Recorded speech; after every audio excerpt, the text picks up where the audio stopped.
Meeting is being recorded. Thank you very much.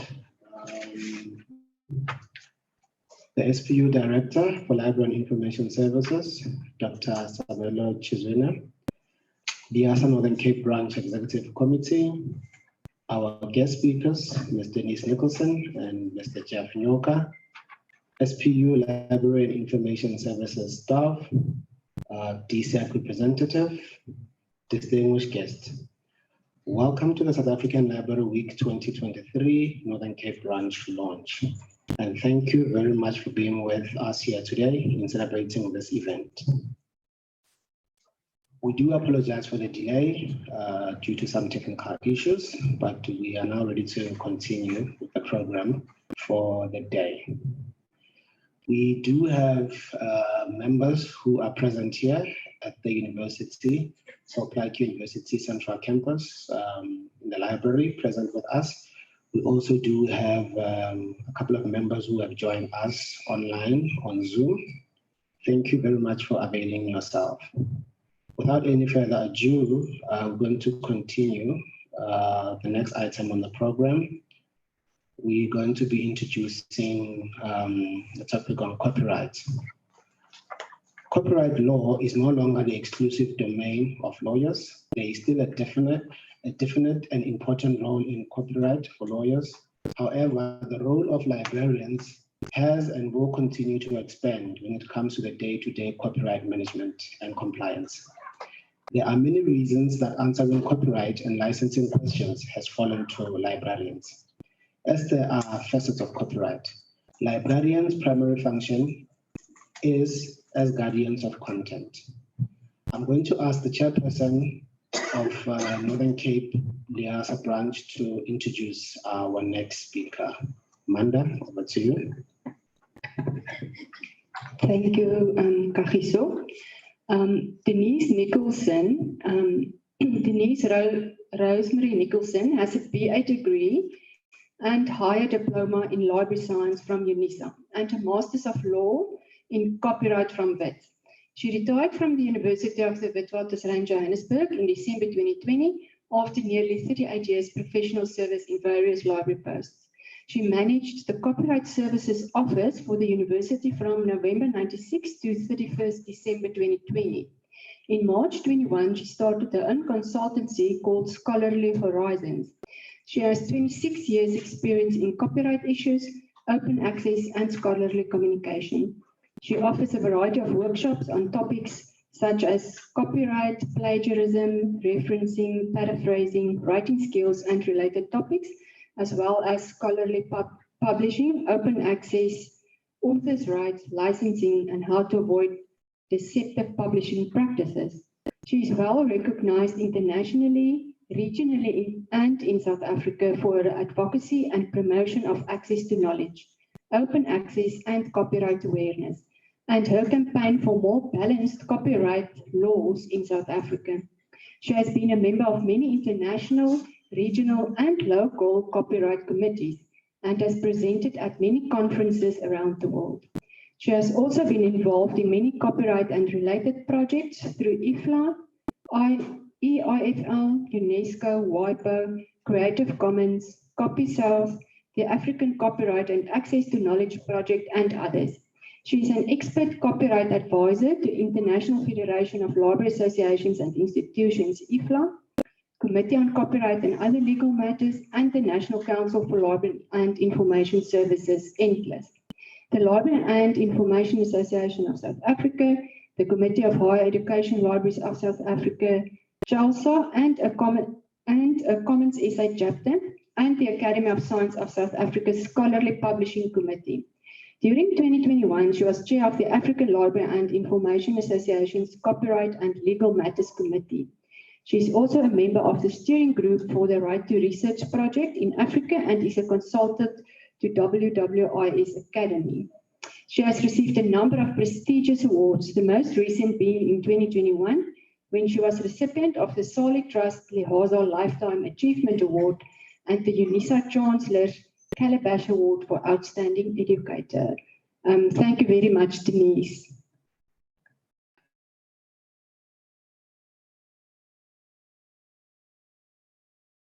Good morning, everyone, and thanks very much for that introduction. I'm just looking at the screen, and I have been to that library. I did visit your library at some stage, so welcome everyone there and everyone online.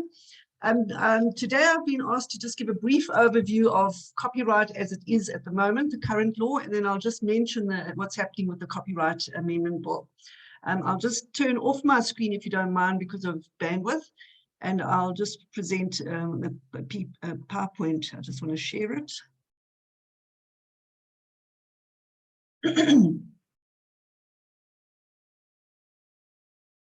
I hope you can all see that and hear me. Can you hear me? Yes. Okay, Yes, all right, so I'll just continue. Okay, so basically I just want to ask, what is copyright? Copyright is a form of intellectual property, a creation of the mind, and you've probably heard of trademarks, patents, geographic indicators, designs. That is all a form of intellectual property. So it falls under the umbrella of intellectual property. You do not have to register copyright except for a film, but even that is falling out, going away. So most works just get automatic protection when it's in a material format. So whether you've put it in writing or recorded it, you don't have to register copyright, you get automatic protection. And the law gives authors and creators exclusive rights or a bundle of rights to protect their own works, their original works, for a certain period of time. So they can earn an income from their work, and their beneficiaries can also receive some help as well. I've just given you some examples, very few examples of copyright works. There are many more. And every day we use copyright works, no matter what, whether we're looking at a book or journal, a newspaper, or web site, we encounter copyrighted works all the time. There are some exceptions to these exclusive rights to use or reuse works called limitations or exceptions, and I'll mention some of them as I go along. And the term of protection in South Africa is the author's life plus 50 years afterwards till the end of the year in which the author dies. So if you write a book at, say, 20 and you die at 90, you have 70 years protection while you're alive, and then your family would have another 50 years after your death. If you're benefiting through the copyright, they would also benefit then. The publishers also have a copyright term of 50 years from the date of publication. And music, photos, and films, etc., also have 50 years from the date of it being made public or published. And then once the copyright period expires, it's called, it goes into the public domain. So it's no longer protected by copyright. So you can do what you like with it as long as you acknowledge and also consider the moral rights of the author. So you don't go and destroy their reputation in doing something, you know, with their work. Obviously, you've got to recognize that as well. Just to go back, as you will see, we have a very old copyright law. It goes back to 1978, which predates the internet by 5 years. So our law really just applies to the print environment. It doesn't address the copyright, the digital at all, or very little. Probably fair dealing, which I'll talk about. You can take items off the internet for research or personal use. But other than that, you can't digitize, etc. But I will discuss that just now. Just to say that there are things that are not protected by copyright. For example, titles, names, slogans, short phrases, general facts, recipe ingredients, just a list of ingredients, for example. Unauthored works, for example, telephone books or standard calendars. Procedures, methods, systems, processes, concepts, and unwritten ideas. So if you've got an unwritten idea, and you share it with someone and they write it down and express it in their words, they would have copyright in that work because they've put it into a material format, because copyright doesn't protect unwritten ideas. News of the day, that is mere items of press information. Hansard debates in Parliament, government official texts and translations of a legislative, administrative, or legal nature. Speeches of a political nature or those delivered in the course of legal court proceedings. And then works in the public domain. So these are not protected by copyright. And these are the works that are covered, and there's a number of categories: literary, musical, and artistic works, sound recordings, computer programs, cinematographic films, broadcasts, program carrying signals, and published editions. And we're one of the few countries in the world that actually have a separate category for computer programs, most of them treated as literary work. Now, who owns copyright? In general, the author or creator owns a copyright, but it can belong to a third party, and these are some of the circumstances.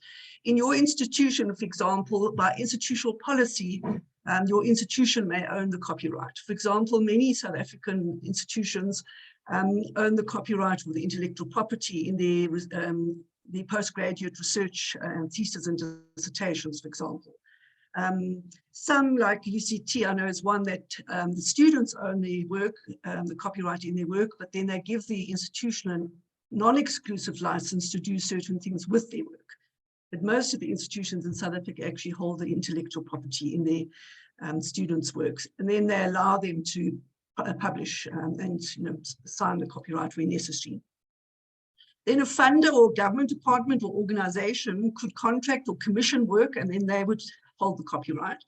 An employer, if you work in the course and scope of your employment, or a newspaper as a full-time person, you're getting paid and using their resources, then the work belongs to the copyright belongs to the employer or the newspaper. To a publisher, when you sign over your copyright to a publisher, you can either give them an exclusive right or license. Sorry, an exclusive one gives them full control of your copyright. Basically, you hand it over to the publisher and they own it. Or a non-exclusive license, where you can give them a license to do certain things with your work, but not give them full rights. And then to an heir, you could actually inherit copyright in an estate, or even as a creditor in an insolvent estate. Then libraries are custodians, not owners of the copyright in their collections, because a lot of people seem to write to libraries asking for permission to use something from their collections. Libraries cannot give permission, they have to refer it to the rights holders, unless, of course, they have published the materials themselves, or they are open access materials. And then authors do not have to sign away their rights under copyright. I've just given an author's addendum, which is quite a helpful document. So if you do publish, just to have a look at that, you can always attach it to a publisher's agreement and ask for some rights to be retained. Then did you know that you may not copy whole books, journals, or major parts thereof? You may not copy whole books, sorry, I've repeated that sentence, that include out-of-print books, library and textbooks, pamphlets, brochures, test and exam papers, images, photos, posters, maps, sheet music, videos, films, multimedia, etc. Permission is required unless it is covered under an exception in the law or out of copyright or has an open source license, for example, Creative Commons. If a blind or deaf academic or student needs a copy converted into Braille or another accessible format, permission is required. And multiple copies, such as sharing articles or book chapters in course packs, whether they're printed or online or via email, USB stick, all have to be cleared for copyright at this stage. Now, the limitations and exceptions we do have in the law are very limited. We have a term called fair dealing. It's not fair use. Fair dealing is a list of closed items where you can copy without permission, and it applies to literary and musical works only. So you can copy for research or private study, personal or private use, criticism or review, reporting current events, example in a newspaper or broadcast, quotation, a small portion of a work, so you can take maybe a paragraph, small paragraph and acknowledge it as well. But if you take a whole page, for example, that would not be fair, so it would not be fair dealing. By way of illustration for teaching purposes, particularly for teaching purposes, you can use a PowerPoint, and even today I could show you quite a number of PowerPoint, copyrighted works in my PowerPoint, but if I wanted to share them with you, I'd have to get permission first or remove them from the slides before I circulate them, or use open access material instead. And then it also applies to judicial proceedings and reports thereof. That's fair dealing. How much may you copy is not defined in the law purposely, because each situation is different. The law actually says that you can copy as much as is needed without permission, but there are sort of accepted amounts in the book trade and the publishing industry, and Delro, for example, who allow 10% or one chapter of a book, one article from a journal issue, and one full case study or law report, not 10% of it. So you can read, say, 5 books cover to cover, but you can only copy 10% or 1 chapter from each of those books. And this is a general guideline. As I say, it's not defined in the law. Copying just 1 page may not be fair if it is the essence or the crux of the work. So if you, for example, copy the page that reveals who the murderer is in a criminal book, for example, then that is the essence of the work. You know, if you take that page away, there's nothing about the book. So you have to consider, is this the main purpose of this book? Is this the crux of the matter? And if it is, then, you know, it wouldn't be fair to copy that 1 page. I've given you some copyright guidelines, which I did when I was at WITS. I created a WITS LibGuide on WITS copyright guidelines, but it's helpful for everyone. I also created copyright guidelines for South African schools, giving a sort of question and answer guideline, which is quite helpful as well. Just to say, you will get copies of my slides. I see I have duplicated something, so I will fix it first. But please, I don't want it going up on a public website. It's basically for personal use. Teaching, then the exceptions for libraries and archives are very limited in the current law. Teaching and learning obviously cannot happen without libraries and archives. They have very few exceptions in the current law. In fact, they're not in the main act, they're in the regulations of the act. A librarian may make a copy for a lecturer or student, anything from an image, article, chapter, book, or graph, etc.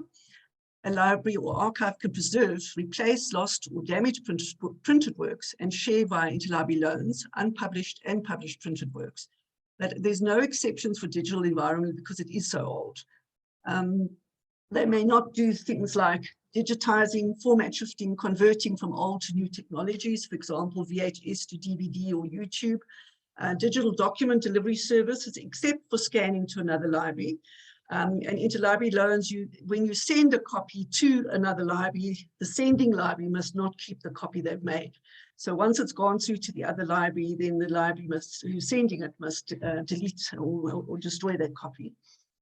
Display, you may not display posters, artwork, text, images, copies of book covers, etc. for exhibitions or commemorative events. Some years ago, WITS wanted to do the commemoration of the 20-year anniversary of the Berlin Wall coming down. And we had to find out what we could use because they wanted to use all sorts of posters and video clips, etc. And in the end, they couldn't do it because they had to get permission for each and every item that they wanted to use. And this will be allowed in the new bill. And that is one thing that we managed to get into the bill, and that they will be able to do that for non-commercial purposes, obviously. And there are no exceptions for museums and galleries at this stage, and there are no exceptions for orphan works. So many orphan works which are where the rights holders are untraceable cannot be used because you can't find them. And there is a clause for orphan works in the bill, but it's very cumbersome, very impractical. So we're suggesting that perhaps they should allow them for non-commercial or research and educational purposes. Also, fair use may also cover the use of orphan works. Then no mass digitization of collections or cultural heritage is permitted at this stage without permission. And of course, cultural heritage is at risk if not digitized and preserved. And we saw that in the UCT fire where the entire African studies collection was burned and damaged. And more material obviously was damaged from water once they were trying to put out the fires. If a lot of that material had been digitized, at least they would still have access to the material. Then I've just given you the link to the section 3 of the regulations if you want to read the limitations and exactly what is allowed for libraries and archives. In exceptions for educational purposes, currently they're also in the regulations. Really, you can only make a limited number of single handouts for all students or learners in a classroom. And the maximum is 9 different titles on different occasions. So if I was teaching you now on copyright as a lecturer, I could give you an article, all of you an article. And next week I could give you another one from a different author and for about 9 times. And then you'd have to get permission. So they're very limited. A student may make a single copy for a lecturer or researcher, but not for a whole group of people. And then you may not do these without permission, distribute course packs or study packs without permission or license. Although when I was at WITS, I did a survey. Well, I actually wrote to all the e-publishers asking, did they allow course packs in their agreements? And more than half of them wrote back confirming that you can do either printed or course packs or both. So what I would advise is, if you have got electronic resources, to actually go, especially if you're in an institution, educational institution, is to look at the licenses and see what they do allow, because many of them now allow course packs. And then again, the bill itself will allow course packs, but of course it's been opposed by Delro and others because we won't have to apply for it anymore. But India and Canada allow course packs as well. Although they haven't got fair use, they've got fair dealing like we have at the moment. Then you can't copy full copyright works or distribute articles, extracts of books, etc. via digital formats. And as I said earlier, you can't convert works into Braille or other accessible formats for staff or students with disabilities. And this also is something that will be allowed in the bill. Then when you use the internet, and e-resources, just remember that access may be free, but copying may not be. You may find a nice PDF that you think, oh, I'd like to use this for my class or training. Just consider that it may just be out there for access, not to be copied. You could take it down for fair dealing for your own purposes, but if you're going to make multiple copies, then go and have a look at their copyright policies on the web. Most websites have a click button, either terms of use or copyright or so on their main page. You click on there and just read what their copyright policies are, or ask for permission. Because some websites have very strict copyright conditions, others are quite flexible. And then the government website is copyright protected, but you can copy for educational and non-commercial use. Emails, letters, internal university, library, company documents, etc., government departments, corporations, annual reports, tested exam sheets are all copyrighted. Just be aware of privacy, confidentiality, security issues. If you want to use, say you're working for a company and you want to use their annual reports, they may not be for the public purpose. They might have different versions, they might have reasons why they shouldn't be circulated widely.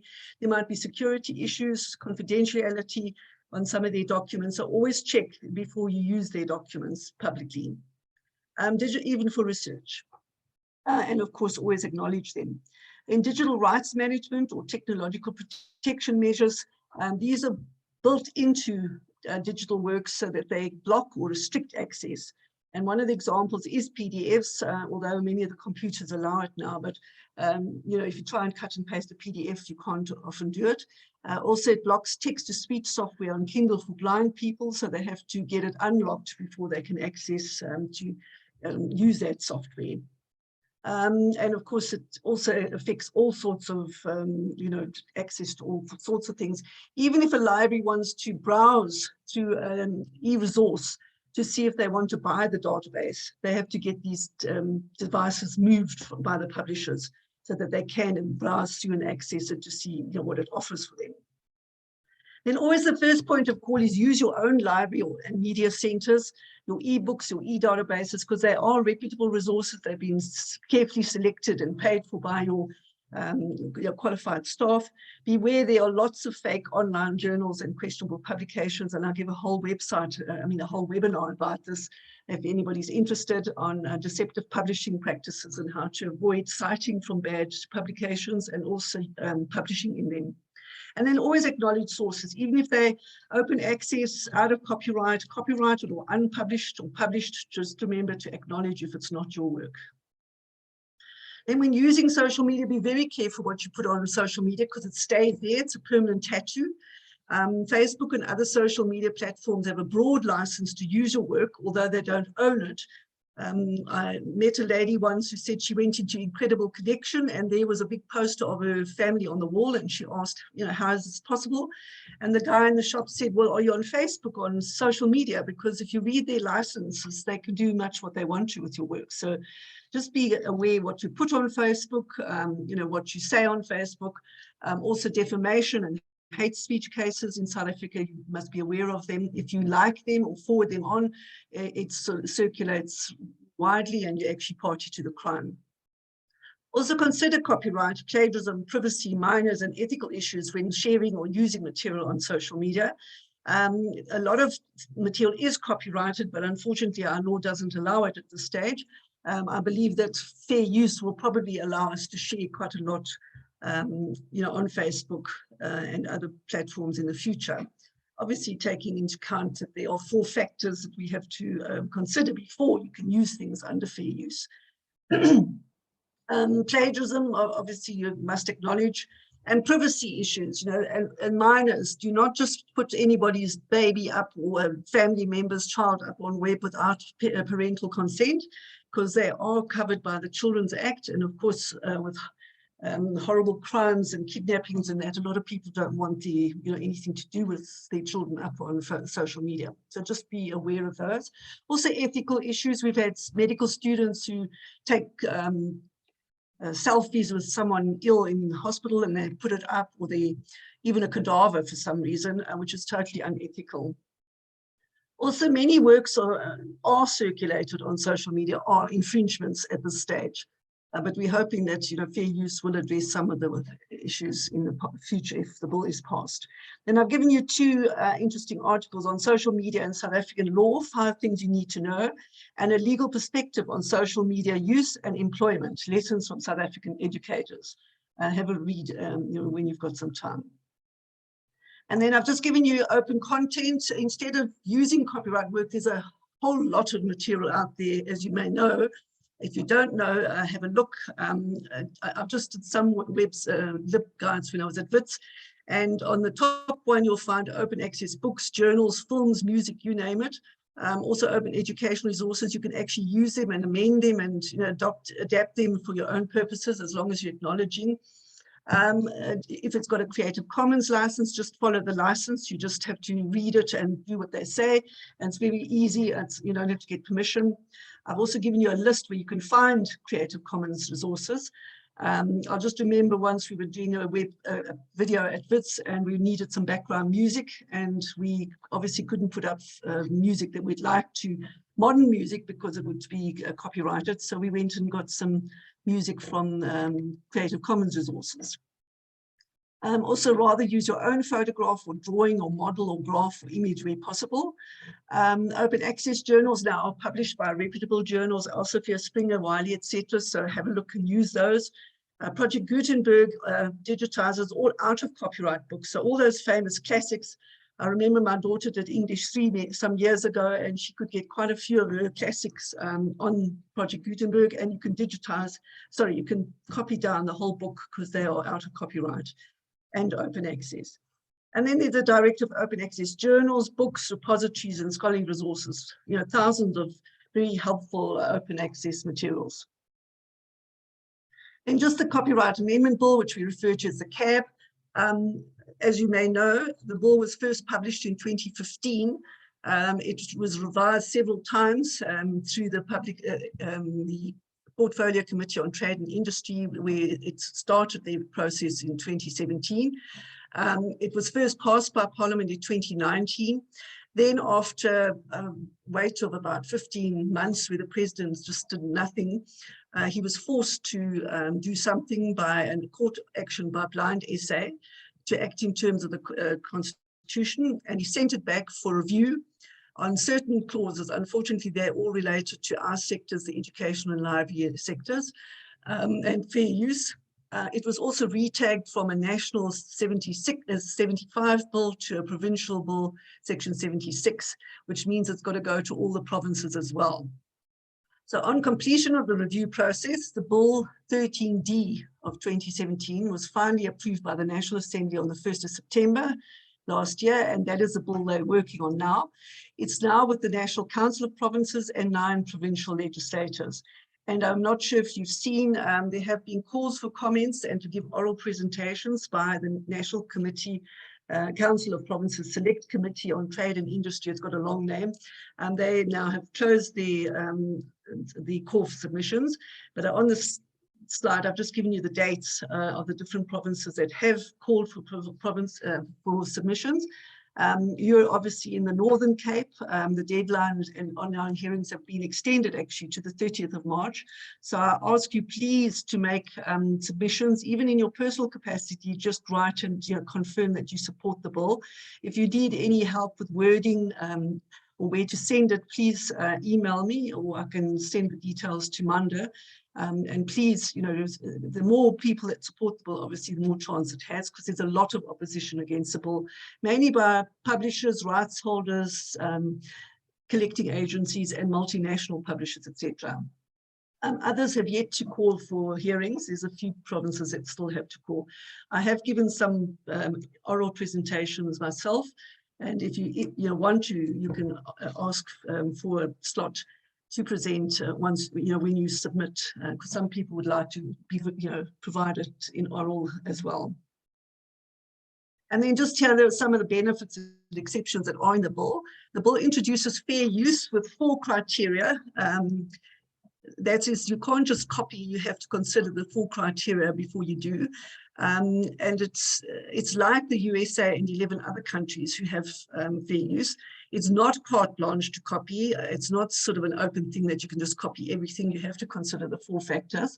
The new exceptions that are included allow more flexibility for education and research. As I said earlier, course packs are permitted.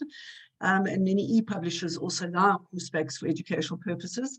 It has provisions for accessible formats for persons with disabilities, including blind and deaf-blind and dyslexic and other disabilities. Authors and creators have more control over their works and have better contractual options and also moral rights. Regulation of collecting societies for transparency, accountability will help authors and creators get a fairer deal. Especially in the music industry, there's been a lot of scandals about monies not being paid to musicians but being diverted elsewhere. Access to information increased for users, producers, and creators. All stakeholders need to be able to access, use, reuse, remix, quote, use parody, satire, etc. for creative, innovative purposes. Libraries, archives, museums, and galleries will be able to digitize, format shift, and convert to new technologies to preserve, replace, and make accessible to users. It also allows for legal deposit libraries, and it allows deposits of manuscripts in open access institutional repositories. It also enables open licensing, which encourages and enhances open access and open science, etc. Researchers need access to research material and data, and fair use will enable text and data mining or computational analysis. Although it doesn't mention that, some people in their public hearings have suggested that it is actually included under section 12A, the fair use clause. And then provision for orphan works, although cumbersome, there is a clause that will address it. We have suggested that they allow use for non-commercial educational and research purposes. And then parallel importation, which is not allowed at the moment. This has been introduced, allowing South Africans to buy from other countries where the prices are far too high in South Africa. And of course, this is one of the biggest things that booksellers and rights holders are objecting to as well. And then enforceable contracts, which will stop contracts overriding lawful acts and exceptions.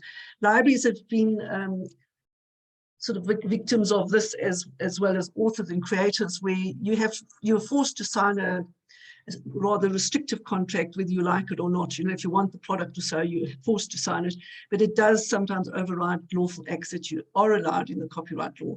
So this clause won't allow that to happen anymore. And this also is used in, well, they got it from the Eiffel model law, but it's also used in the EU and Singapore. They also have a similar clause. And then I've just given you some resources about the bill. That's the bill at the top.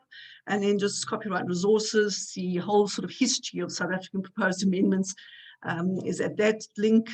Commonly asked questions about the bill and fair use, which I developed when I was at WITS, because there was a lot of misinformation out and still circulating by people who oppose the bill. And I just tried to put the facts where I could.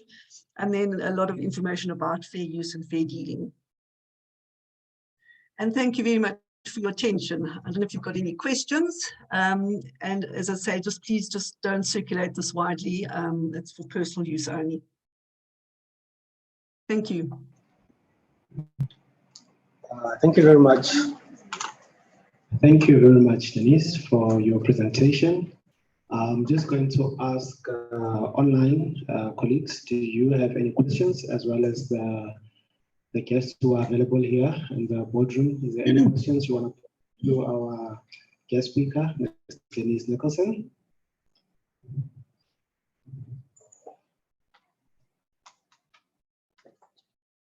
Okay, let's just quickly check the chat.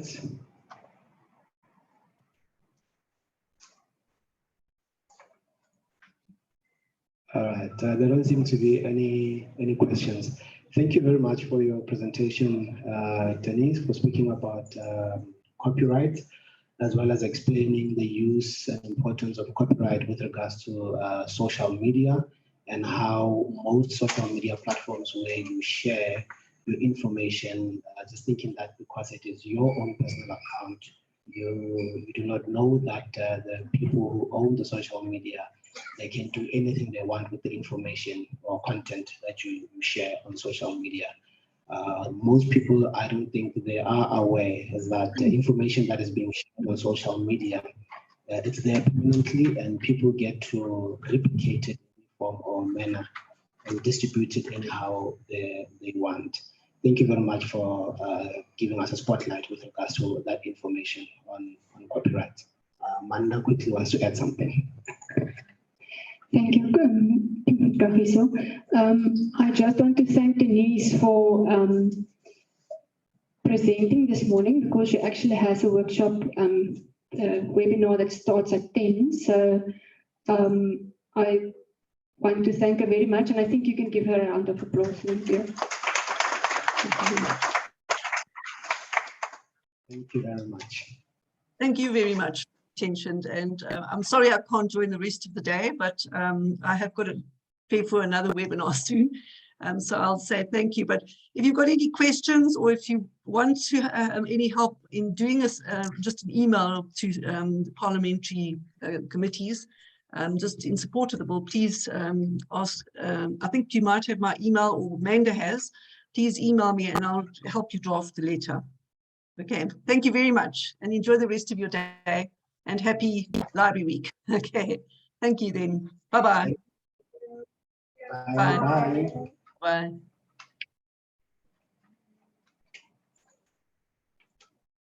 All right, thank you very much. Moving on to the next item on the program. Our next speaker, Mr. Jeff Nyoka, quickly going to read out his bio, who's going to talk to us about OIR technology in public libraries. A short bio on Jeff Bonilla Nyoka. Mr. Jeff Bonilla Nyoka is a qualified librarian, born and raised in Durban, with over 20 years experience in academic and public libraries. After completing his university education, he entered the field of librarianship, working for eThekwini Municipality Libraries and University of KwaZulu-Natal Libraries and Resource Centers. He currently works as an e-learning manager for the City of Johannesburg Municipality Public Library Service since 2016. In addition to his library science degree, he holds a Management Development Program certificate. He has presented on e-learning services and library innovations at various international conferences and workshops in Denmark, Greece, Namibia, Uganda, Ireland, and Germany.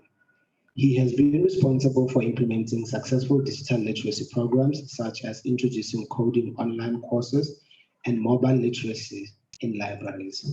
Through the e-learning programs, City of Johannesburg Libraries won the 2021 EIFL Public Library Innovation Award and have been nominated for the United Nations World Summit on Information Society Prize in 2019 and 2020. The United Nations World Summit on Information Society Photo Contest Finalist 2020 and London Book Fair International Excellence Award for Library of the Year 2020. Mr. Nyoka, passionate about community development and productive use of digital technologies and the role of creative arts in addressing social ills. Mr. Nyoka, thank you very much for availing yourself. The floor is yours. Thank you for having me. I appreciate the opportunity. I hope you can all hear me or see me. I tried to activate the video. Can you all hear me and see me? We can hear you, but we cannot see you. Oh. Okay, can you see me now? Yes. Okay. Okay. So thank you so much for this opportunity. So I'm going to also use a PowerPoint slide just to give more like through images as well, so that what I'll be talking about will make more sense. But I'm based here at the head office. Our e-learning office is based in the head office of library services. And as e-learning manager, I'm responsible for researching and implementing ICT-based services, which we call e-learning services. I know for most people, e-learning, especially in the academic sector, is just viewed as online learning. But for us, it's more than that. So I will get into that through my slides. So let me just share my screen so that I will start the presentation.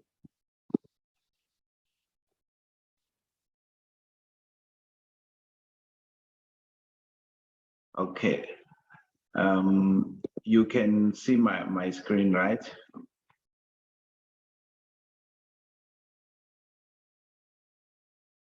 Can you confirm if you can see my screen? We can see, you can go ahead. Okay, thank you. Okay, so as the title says, it's how we embrace technology in public libraries, and I'm using City of Johannesburg Public Libraries as an example. So the objectives of ICT-based services in our case, but I think this can be applied to all public libraries as well, because most of us share the same goals. So the City of Johannesburg has got a smart city vision, which is looking at how do we improve employability for youth, how do we improve and encourage entrepreneurship, how do we bridge the digital divide among citizens, meaning how do we ensure that no one is left behind, where someone can use technology and the other person cannot use technology. And also enabling citizens to gain access to the knowledge economy, and even more importantly, the digital economy, which is where most transactions are happening online, whether people are buying things or people are communicating or sharing goods and services. So the whole smart city vision is to say, how do we address these things? And that's where our ICT-based services that we call e-learning services, they fit in with it, within that vision. We also contribute to digital transformation, which is part of the fourth industrial revolution concept, because it's looking at how do you integrate technologies into your business, which is libraries in this case, to improve the services and to also offer value to your customers, which is our library users. So digital transformation is a concept that is very important within the city, but also in libraries. And I think even public libraries as well, it's an important concept for them. The services that we offer, as you can see there, it's free Wi-Fi, digital literacy programs, which I'm gonna delve in more on them, and then access to ICTs, and which is your laptops, tablets, and e-resources. So, excuse me. So for me, this element of the digital literacy and access to ICTs these are two very important parts of fourth IR and technologies in libraries, as per the topic that I'm talking about. To say people have we need to address digital literacy. we can't just say we are going to buy laptops, buy tablets, have e-resources when people cannot use them or when librarians themselves cannot use them. So that's where digital literacy comes in. So as we all know, traditionally libraries and librarians, information literacy has been a very important element of our work. So now, why is it important? And to develop both digital and information literacy, where is the correlation? So in other words, if we've been focusing on information literacy all along, why do we now have to address this digital literacy as a service that we can offer to our communities? So if you look at this definition, the ability to find, evaluate, organize, use, and communicate information, that is what we define as information literacy.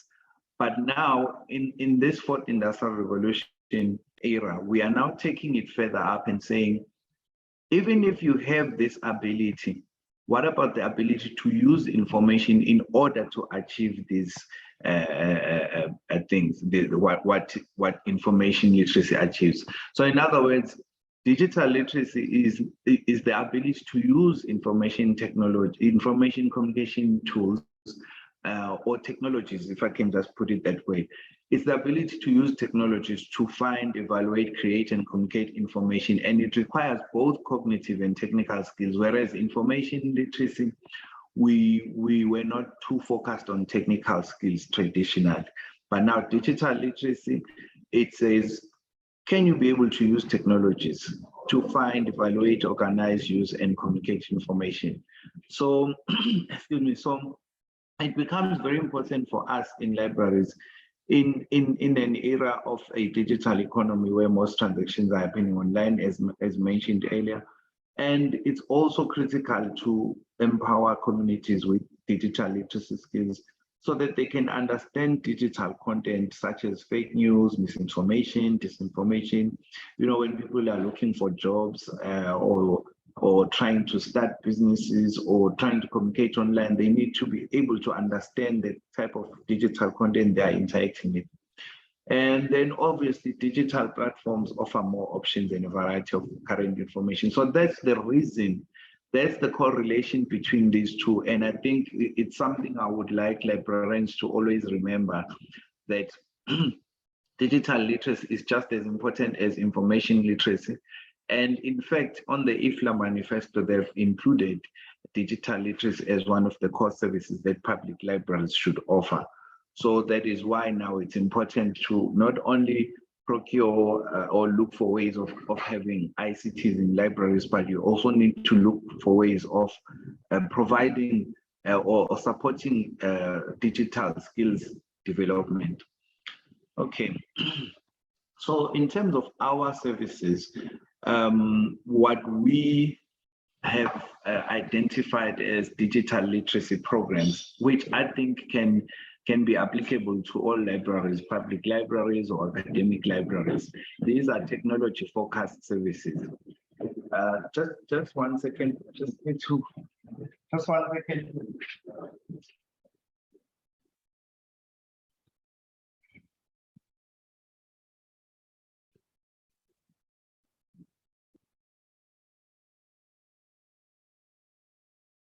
My apologies, I had to close the door because there were some people at the office. So the digital literacy program that we have identified, the first one is mobile literacy, which we define as productive use of mobile devices. And this is where we introduce the public to educational apps, coding apps, and reading apps, among others. And then we also focus on the idea of online courses. It's very important for us to introduce this because it allows us to provide support for digital skills development without actually having to do the training ourselves, because most of us as librarians might not have those skills. So free online courses are the best option for us. We just have to find those free online courses. There's plenty of online courses that one can find. And I would also encourage librarians to start putting together a catalog of free online courses that are offered. Some of these you can already find on Twitter, someone who's already compiled the list to say, hey, there are these free courses. There are different institutions that offer free online courses. University of Johannesburg has already started a movement of providing free online courses that are really, really good. There's an institute under Department of Communications and Digital Technologies. It's called NEMISA. NEMISA offers free online courses. We want to explore those as well. But on our website, we only have Google, IBM, and Microsoft. We intend to expand on these online courses. And then digital content creation is also very important for librarians and the public to say, how do you introduce this digital skill of learning how to create content that can be uploaded, whether it's videos or certain presentations, or even writing. So this is something we've started with the public, introducing them to blogging. Even our library staff have been able to submit articles that we upload on our website under the blog page. So this is something we also encourage to librarians and the public to say, learn to write for digital platforms and actually make money. We have people we've seen in libraries who are blogging and they make money. Others are vlogging. We've seen an uprise in the number of podcasts. So how do we libraries support that as part of our technology-based services? The obvious one is basic computer skills. This is where you organize training programs for different age groups and you introduce them to basic skills. So the photos you see on the left, those are on top, it's a women's basic digital skills training in one of our libraries. Below is a mobile literacy program for the young children who were given donated e-readers and tablets. So this is one of some of our programs. Now, before I get here, so now that you know that these are some of the programs that you can introduce, this is your intention. This is what, as a public librarian, you intend to achieve. This is and these are areas that you want to address. What I also encourage librarians is to start putting yourselves in the shoes of the user, to start having empathy for the user. For me, that's the key. For a community-centered librarian, you must start having empathy. You must start thinking that the community you serve, they have different types of frustrations. And if you are introducing technology, try to ask yourself certain questions, create certain empathetic statements, instead of assuming things that are maybe self-serving. I'll give you an example.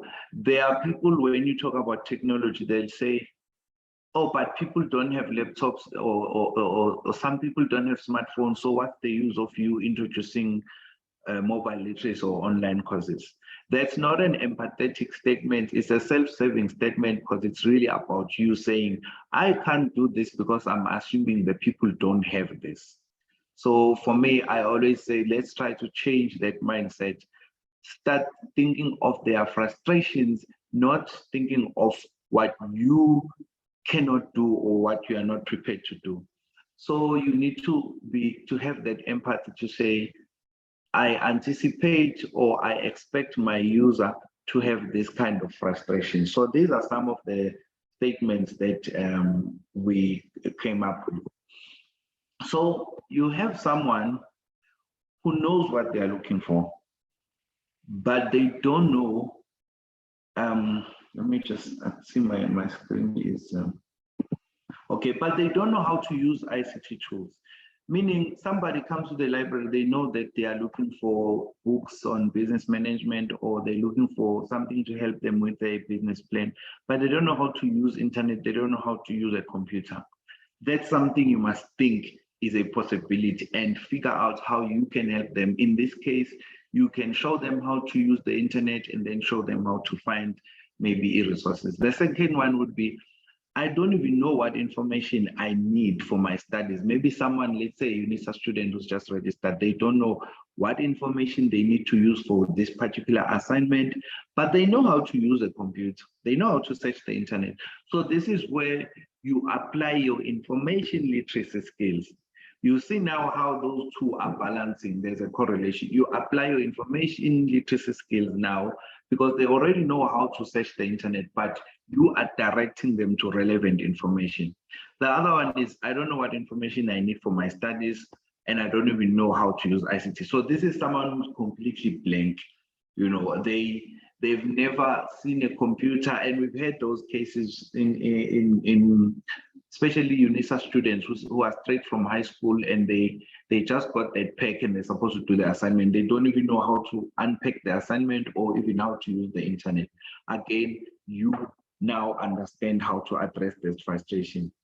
And the other one is, I know what information I need. And I know how to use the ICT, but I don't know where to find it. I'm not sure which one is relevant. So this is someone who knows how to use the internet, they know how to use the computer, they know what they're looking for, but you as a librarian would be the only one to know which e-resource is best, which, again, here you apply your information literacy skill. The last one, which I think is also very important for us as librarians, is someone who knows how to use they know what information they need, they know how to use ICT tools, but they don't know where are these tools, where are these tools in the library. I'll give you an example of an academic library. Most academic libraries are huge with like 4 floors or 3 floors, or, you know, and if there's there is a computer, there's an OPEC, you know, somewhere in the library.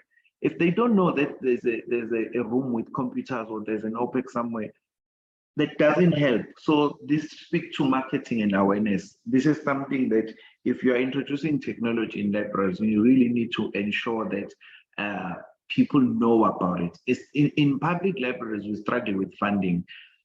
With academic libraries, it's easier to maybe send a bulk SMS or to do library orientation. With public libraries, it's a bit tricky, but I do encourage librarians to say, if you are going to invest, or even if you get sponsored with technologies, try to find a way of marketing them to make sure that people know about these technologies. So that's what you do with the user frustrations.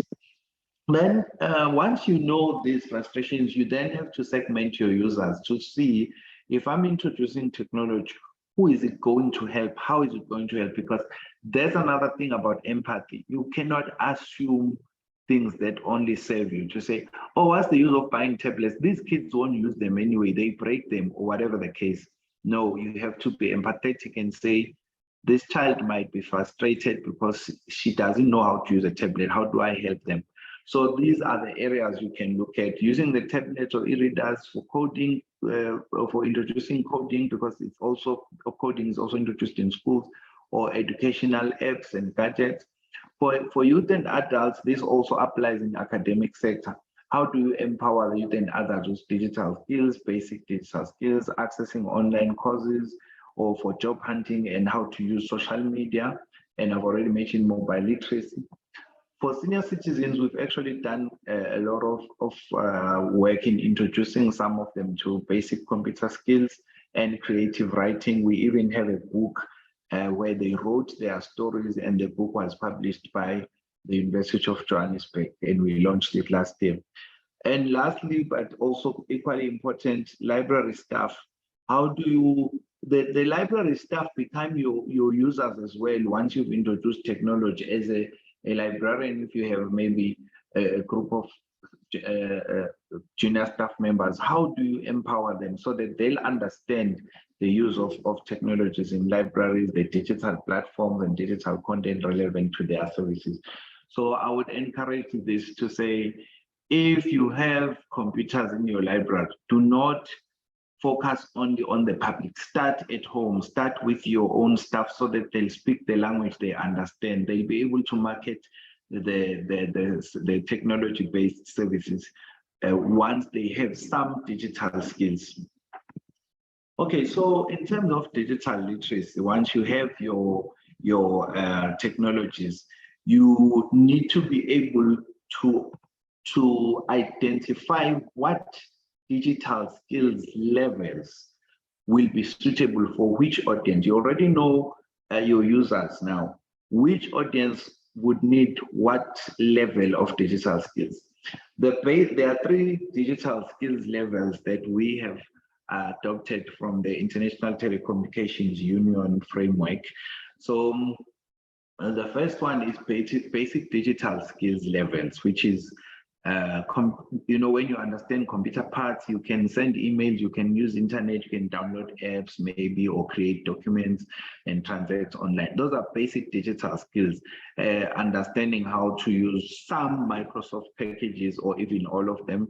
So as libraries, we can support this by providing computer classes or directing them to Microsoft Digital Skills curriculum. We have that link on our website.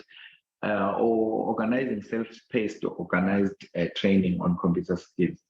This can be done by other libraries as well. One would have to look at the resources that you have in your library. If you don't have computers, you can have a list of websites that they can go to learn basic computer skills, or you can even show them how to learn basic computer skills on their phone. Some of these courses are doable on the phone, but others need an extra laptop. So each public library would have to look at its own resources and the library staff skills and identify who can actually assist in introducing basic digital skills. The next one is intermediate digital skills. This is where you are now wanting skills on using digital tools to produce or consume digital content, or to enhance digital content through basic programming skills. The example here is someone who knows basics on coding, someone who can produce a one-page website, someone who can do photoshopping and change images and produce a music video or edit a music video, someone who can manipulate images. Those are intermediate digital skills that most of us do not have. Most of us are actually between these two, especially if you've been to university and studied. And it's also worth noting that when it comes to basic digital skills, you will not have all of them. You might know out of 5 Microsoft packages, you might only be familiar with 3 because those are the ones that you use mostly. So it's important to understand digital literacy in that sense of saying people are on which level is your library user at in terms of the digital skills. So that way you'll be able to package or select certain digital content that is suitable for them. So in terms of intermediate digital skills, how as public libraries we can support by organizing competitions. For example, we had a competition on hackathon, which was where young people were invited to participate in a coding competition where they were designing apps and maybe websites suitable for certain needs. We also recommend online courses. Our website has got these Google, IBM, and Microsoft courses. Microsoft courses tend to focus on basic skills. Google and IBM tend to focus on intermediate skills and advanced skills. So it's a matter of directing them to the appropriate site. So as mentioned, these are digital. This is the advanced digital skills level. This is where you find someone who has studied a computer science degree in computer programming, or someone who's a software developer or who's studying software development. And these are the concepts, these are the 4th IR concepts that these people would have. So as libraries, one of the concepts that can help in advanced digital skills is makerspaces. I'm not sure if most of you are familiar with makerspaces. It's a concept that is prevalent in international libraries where you identify a space in a library where people can make things. It's a creativity space where people can make things. They can learn how to build a computer, they can learn how to build apps, they can learn how to, but it can even include things that are not technology specific, like sewing or welding or even painting. So but it's in terms of technology, this is where you support digital advanced digital skills. We also partner with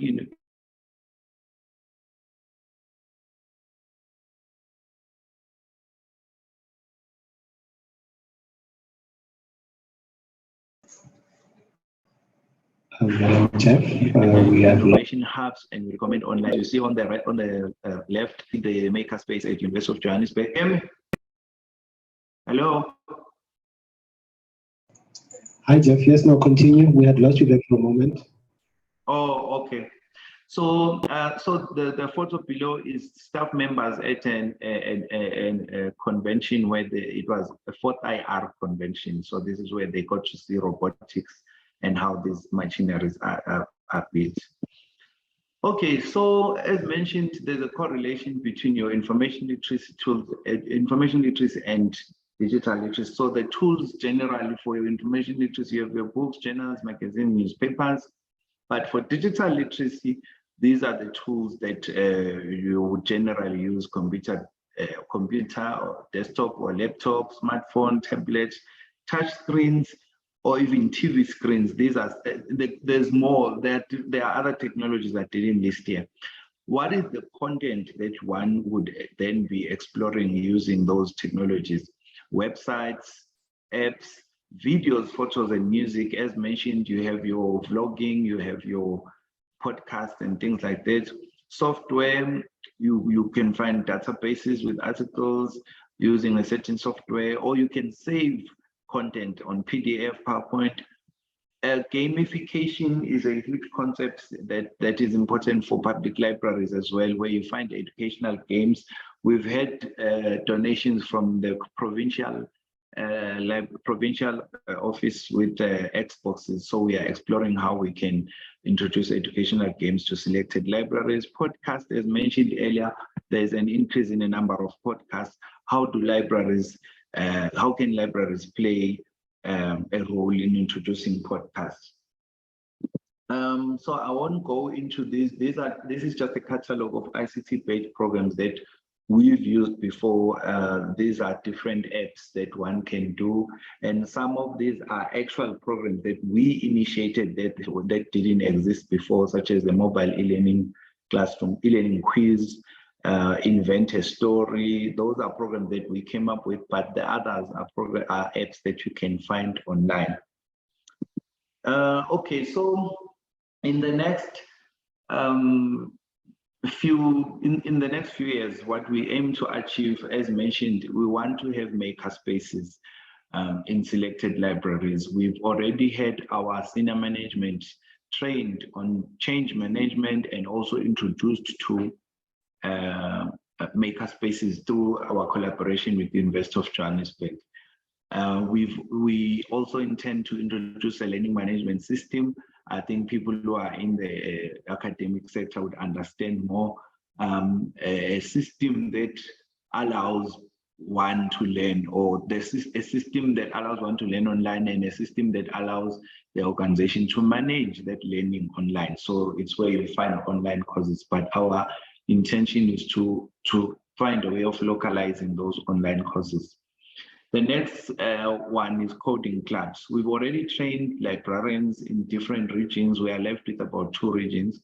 We partnered with an NGO called Code for Change, and they trained our librarians. Now the librarians will start coding clubs with high schools around their libraries with support of the NGO. We also want to focus on marginalized communities for digital literacy. This includes LGBTQ communities, senior citizens. We've already worked with senior citizens, and they really want to be part, because we tend to neglect senior citizens in our more youth-focused programs such as digital literacy. We've worked with the homeless in 1 or 2 libraries, but we want to explore more how we can support them with digital literacy skills. The OVCs are the orphaned, vulnerable children. So with the OVCs, we are working with various NGOs in Soweto. We want to work with them through a concept called mobile e-learning classroom. This is where you take a bunch of laptops and you set up a temporary classroom. If you have a portable Wi-Fi, you bring it, plug and play, and then you introduce your computer lessons or whatever digital literacy program you want to do. You can do this over 2 days or 3 days and then take it back. With all these programs, what I would also recommend for public librarians is, and specifically the academic sector, to say, find ways of collaborating with public libraries. And I think we do need each other. The current collaboration we have with UJ speaks to their own community participation need as a university.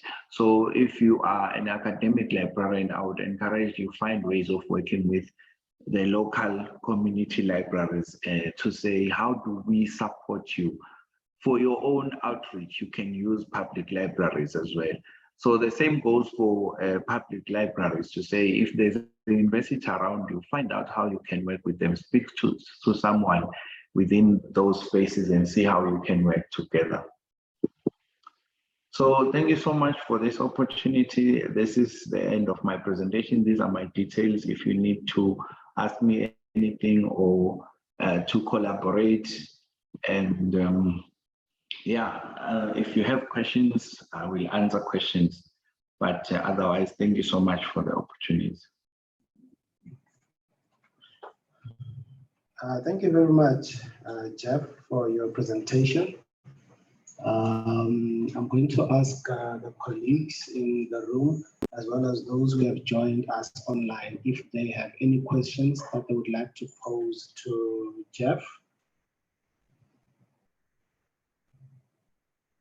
Any takers?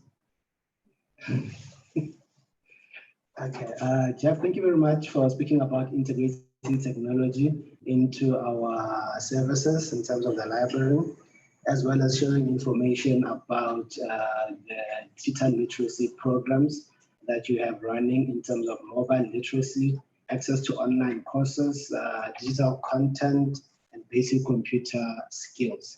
You've also touched on quite an important topic of how librarians, especially the ones who are serving in community libraries, to show a bit of empathy and put themselves in the shoes of the users. That is quite an important topic that you touched on.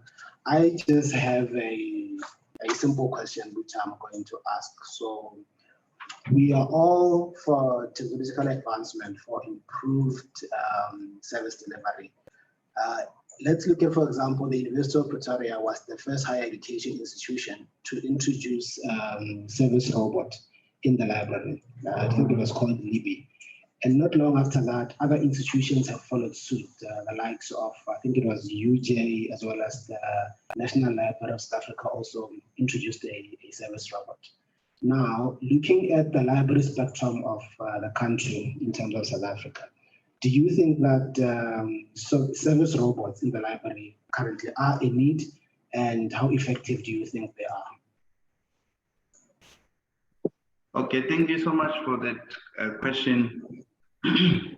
For me, I think digital literacy is more important as a priority before we embark on a huge campaign of procuring different technologies. However, I do understand also that when you have an opportunity to buy, sometimes that opportunity will not be available again. So it's sometimes best to actually buy certain things, whether it's the Libby robot or any other technologies. So that's the first thing for me to say. Digital literacy should be the main priority, to say, introduce librarians to the concept of technologies in libraries and different types of understanding different types of technologies, such as the Libby robot. What does it do? What is it expected to do? Is it going to make me lose my job? Is it going to replace me?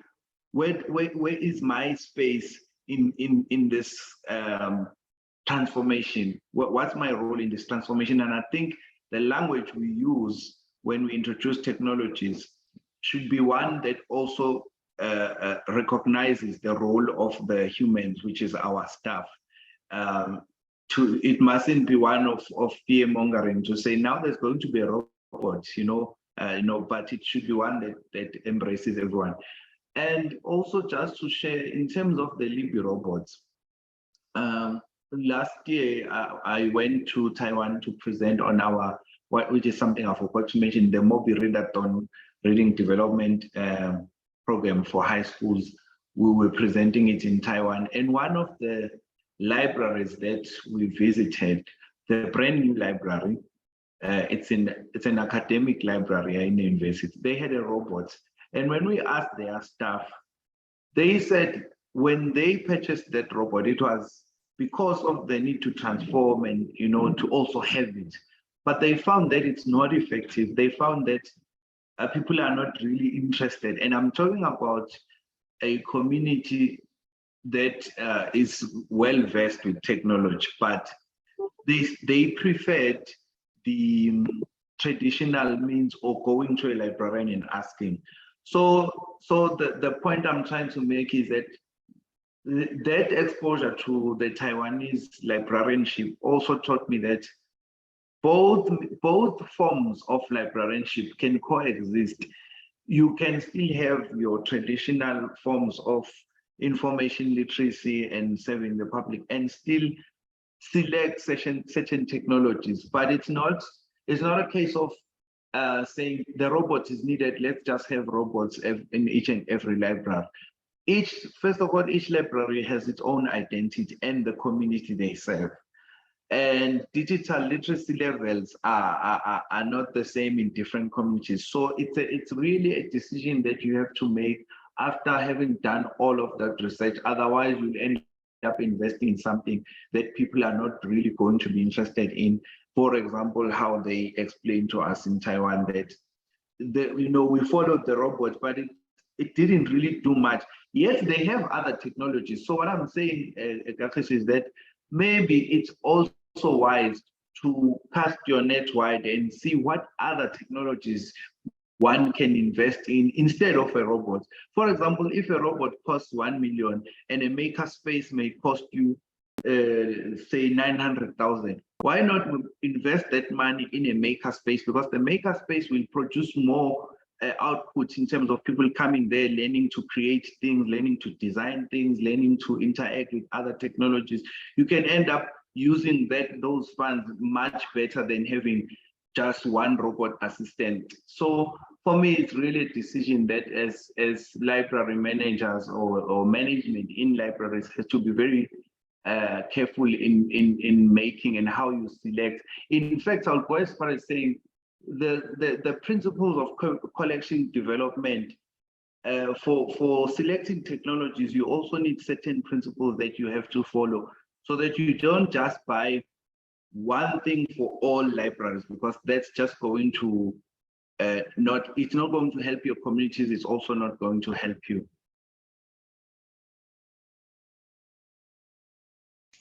I hope that thank you very much. Yes, no, you fully outlined your answer by providing the answer to the question that I asked. You actually provided an in-depth analysis. Thank you very much for that. I'm just going to ask again if there is any other questions, either online or from the colleagues on the floor. Jeff, also, I just wanted to comment on something that you've also mentioned, which I think is actually quite important, where you stated that you encourage the librarians to explore and create a catalog for free online courses. And I think there's a lot of people who do not know that there is quite a lot of free services out there which can be provided for libraries. So I also do encourage everybody who's here to follow suit with regards to the suggestion which was made by our speaker, that as librarians, let's go out there and explore and create a catalog for free online courses that we can do, and also encourage and share these courses with our users who use our libraries. Jeff, thank you very much. I'm not sure if there's anything you'd like to add. No, thank you so much for the opportunity. From my side, I don't have much to add.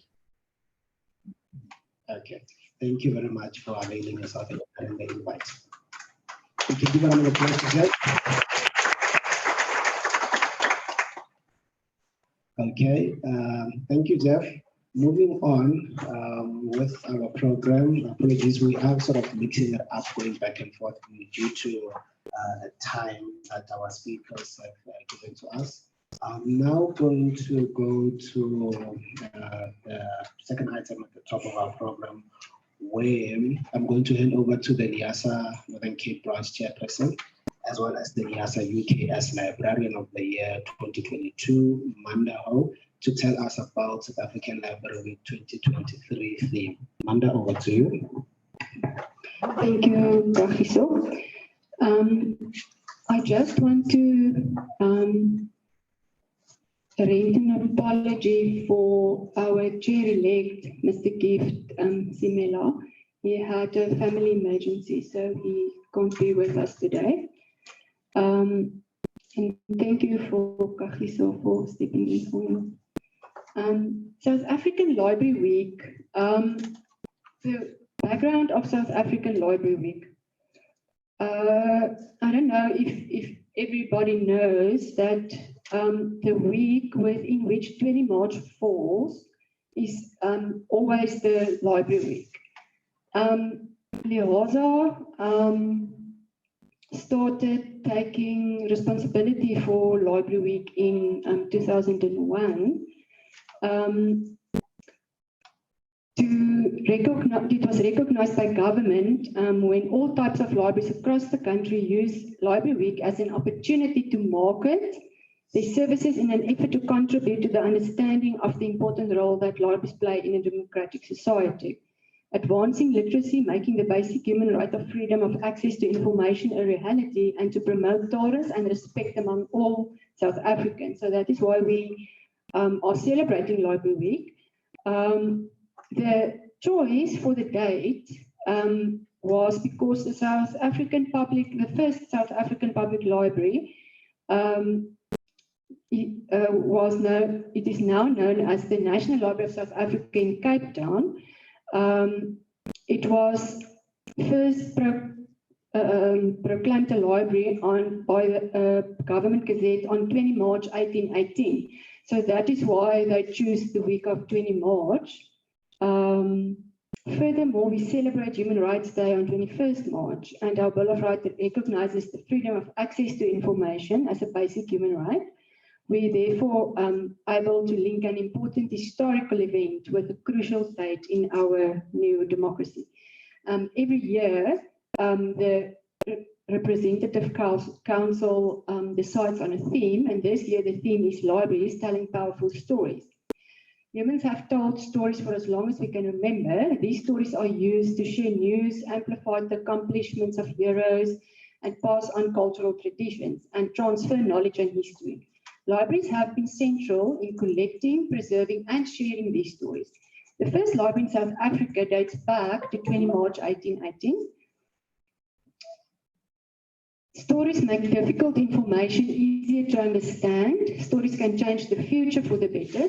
This year, we are focusing on telling these stories, both from a librarian and a library user's perspective, focusing on the achievements of libraries in South Africa over the years as libraries transform to fit into the new world.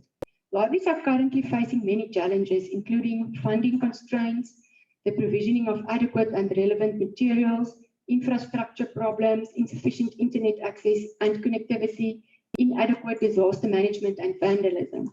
These challenges are not new and speak to the resilience of libraries.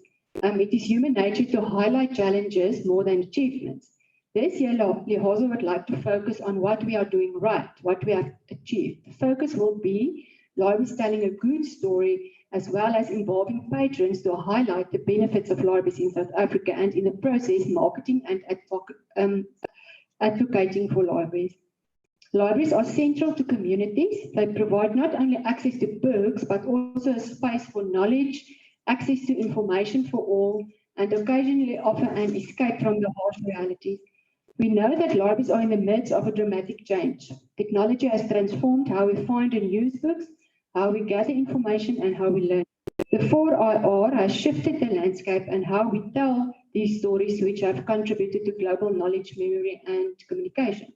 Libraries in South Africa are transforming the stories that they share and how they share them.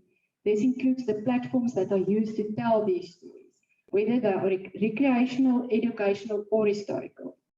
Despite the challenges that libraries are facing, libraries have preserved and continue to add to the good stories that they tell. These stories will focus on the following: the value of libraries that adds to the community, highlighting how libraries have embraced the 4IR, how do libraries support the SDGs. Libraries in South Africa offer a wide range of projects and services that promote the achievement of each and every one of the SDGs. If you don't know of that, you can Google it. Examples is promoting literacy, to offering free access to information, to providing safe, welcoming spaces at the heart of diverse communities. Librarians understand the power of storytelling more than most. A good story draws you in, shows you different ways to think, and touches your mind and heart and life. Yet, even when in the business of sharing stories, it's easy to forget the power of your own story. Why you love working for the library, what your library has achieved, and what you've learned along the way. It's stories like these that will help the public understand and connect with their libraries. These stories will also help in highlighting the importance and the value of libraries to all. Let's take ownership and use storytelling to communicate more effectively with our communities. Libraries have a powerful story to tell. So I want to encourage you to get your library users to tell these stories and put it on your social media, on your Facebook pages, Instagram, and you can use the hashtags powerful library stories and be visible. As you can see, our T-shirts that we have on from last year also has the hashtag be visible on it. Thank you very much. Thank you very much, Amanda. Moving on with our program, I just wanted to find out, Ayandisa Siwani, are you present?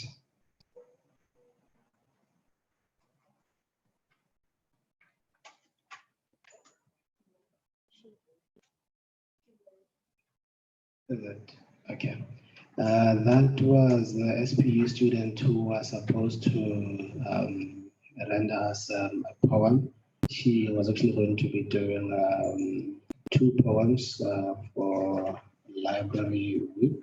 Unfortunately, we are being informed that she has left. So I'm just quickly going to jump to the next item. Do we have a DSEC representative with us?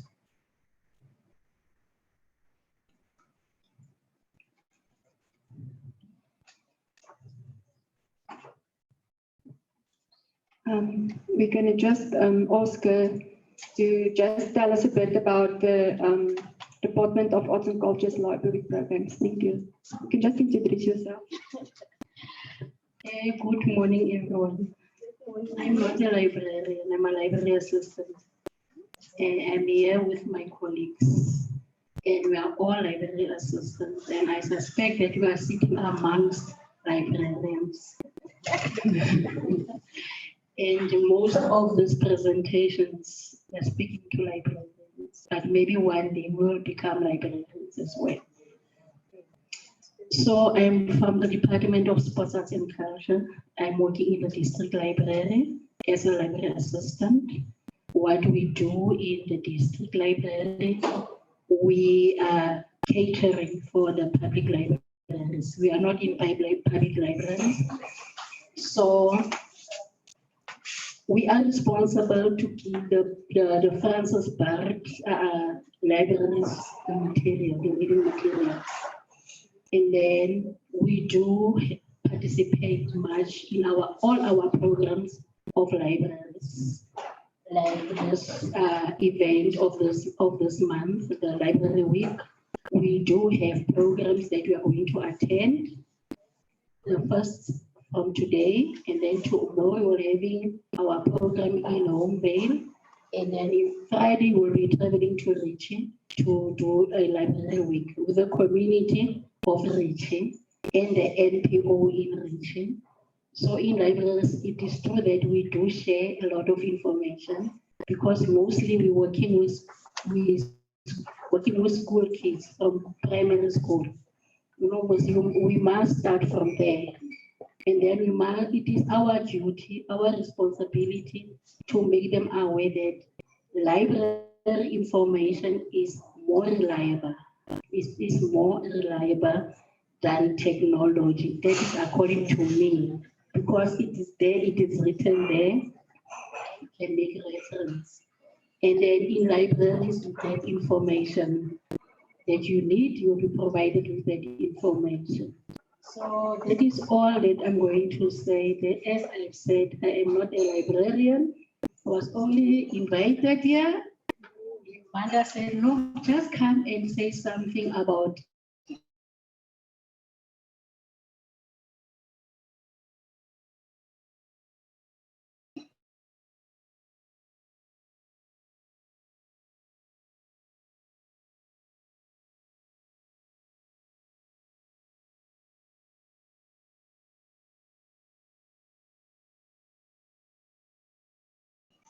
the DSEC library of the provincial library. I thank you.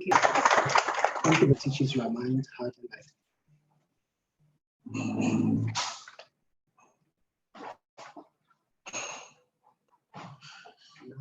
These stories will also help in highlighting the importance and value of libraries to all. Let's take ownership and use storytelling to communicate more effectively with our communities. Libraries have a powerful story to tell. Is there any other colleague in the floor who would like to share with us a story with regards to what they do in their library? Bernice? I want to share a story. Good morning, colleagues.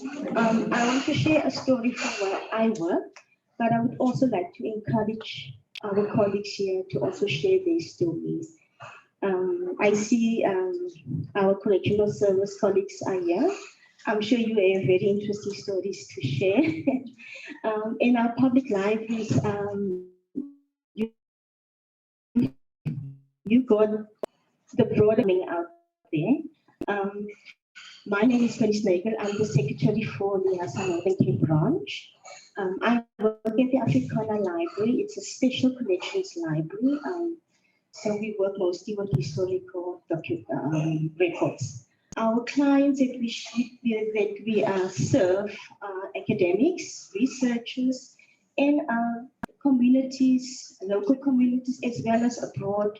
And people abroad are more interested in family research, tracing their families. So I want to share this with you. A few years ago, I received, when I was doing the research, Rita's doing it now, thanks Rita. But anyway, I received an email from Julian McDonald from Australia, and she wanted to trace her family that was in Kimberley during the diamond era. It was a family of 6. It was her great-great-great-great-father came to Kimberley in the 1870s when the diamond era was booming, and there were 6 children. So she asked me to trace this family for her, and I was very surprised to find so many records from the early newspapers, DFAs from 1876, the diamond news from 1871. As the great-grandfather was a diamond merchant. So there was a lot going on. I could also find him in church records. He was at the Anglican Church, in voters list, in some mining records. So I was sharing this information with Julie in Australia, and she was very excited to find, to get the final product. And just 2 weeks after that, another lady from, France, Teresa, also called me. And she asked for a cemetery record. She wanted a death notice in the cemetery record of the exact same person I was currently researching for this family in Australia. And I thought, okay, this is interesting. Could they be family? And I I was so in a hurry to contact Jillian. I said, Jillian, I just received an email from Teresa in France, and she wants a death record of the same man you are searching, your great-great-grandfather. And Jillian was very excited, and she asked, well, if I can connect her to this Teresa. I said, let me ask her first. I don't just want to share information. Let me see what she feels, how she feels about it. I contacted Teresa, and Teresa was blown away, but she just wanted to come to Kimberley. She said, please share the information.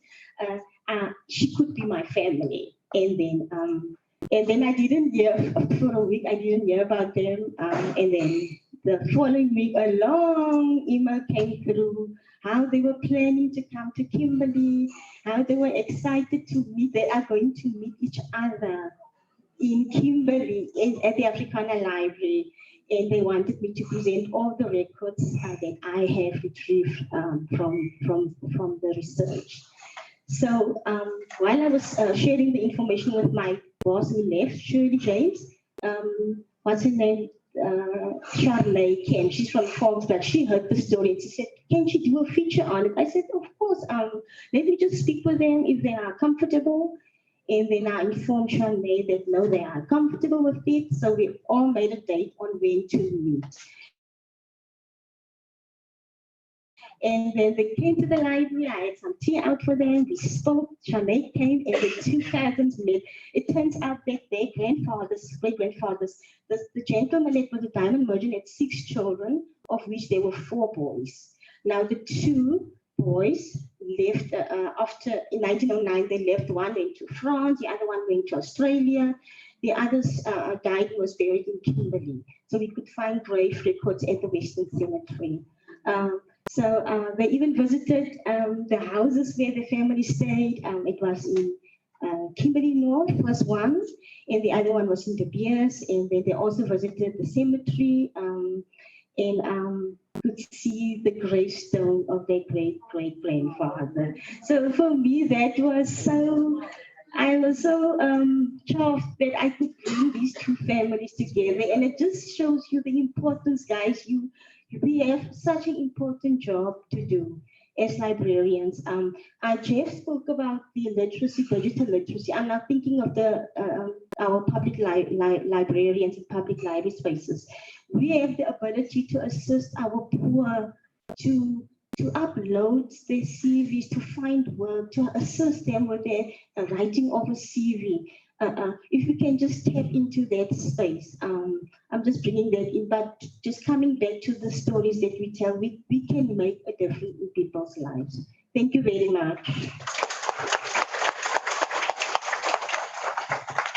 Thank you very much, Bernice, for sharing your story with regards to the importance and impact that libraries play. Is there anybody else who would like to share a story from the floor? Anybody? Don't be shy.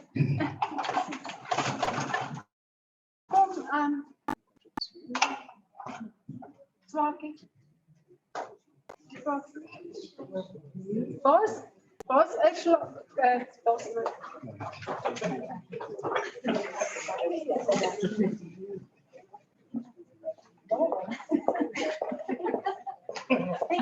I'm not familiar with these things, but good morning, everyone.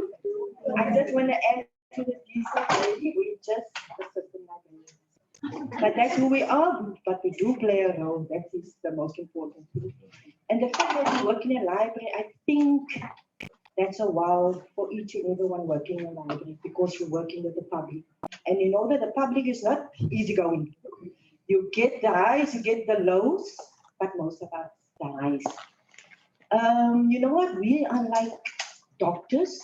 We're working at the clinic. We are like social workers. We listen to every story that's coming in at the library. And most of all, you know what?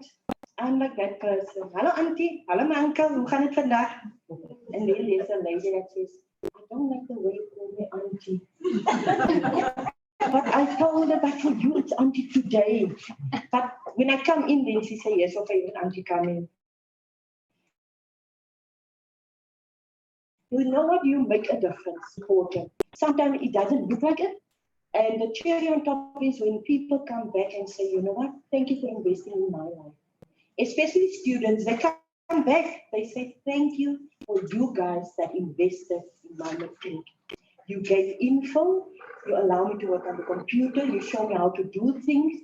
You will be surprised of what role you are playing in the public eye. As I say, it's not easy, but you know what? I enjoy what I'm doing. And I believe the saying is, as long as you do what you're enjoying, work is a roller coaster, but a nice ride. And for the Beaconsfield Library, people come in and people go. People come, people go. There's a lady that came in the other day, she said, I never knew about this library. I say, is it? She came there, she said, yeah, man. Edison Park, they're getting load shedding every day. But someone told me about this library that doesn't get load shedding. You see how load shedding is also playing an important role, you know? We scolded the load shedding, but it's playing its role. It brought in some people that says, I'd rather come here. Then there's people coming to study because we don't get load shedding. They can charge their computers or whatever. But that presentation was good, both of it. I believe still a robot can't take your place because we are feeding that robot, we as the humans. So as humans, enjoy what you're doing, love your work, reach out. I have a saying that each one, reach one. So if you can only reach one person in your library, you have reached a community already. So yeah, we have a lot of stories, but we love what we do and do what you love. Thank you, guys.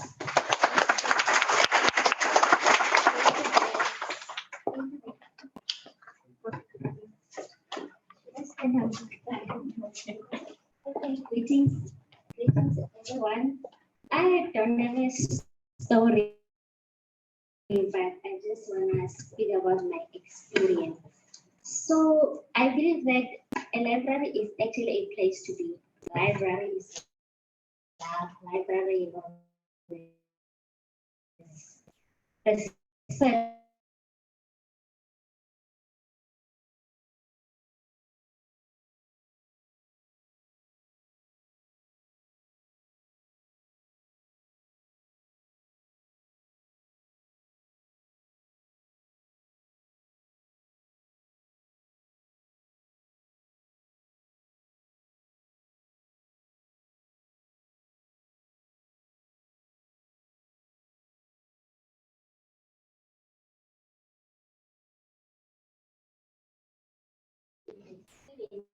Now it's actually okay, my name is Ungarito April. I am an intern here, a library intern in a school and also a postgrad student here in Sophia. So my experience being here is very beautiful, and for now I can't complain. From my first year up until now being an intern, it's very beautiful, and I actually enjoy that because the library as a whole has played an important role, more especially in my academic life. I would say that I am who I am because of the library, because I really couldn't know what's really happening around, and I've learned so much. And even last year when I started with my comments in history, and I got an opportunity to visit the African library. I didn't know, I knew it was there, but I actually didn't know it existed only.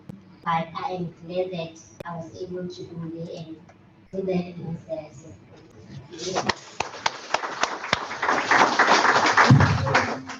Thank you, Program Director. Good morning, everyone. Good morning. Thank you. Should I come in the front, baby? I'm afraid you're going to break your necks now. Right. I am Mr. Nampala from the Department of Correctional Services. I'd like to take this opportunity to say thanks to the librarians in the Kimberley region or in the province as a whole, as well as national. They did visit us the other day. We normally, people take us as the people behind bars. There is nothing that is taking place there, but I would like to say really, technology won't stop us, and technology is not in terms of a book. A book tells your life into somebody else. We have changed a lot of lives behind bars.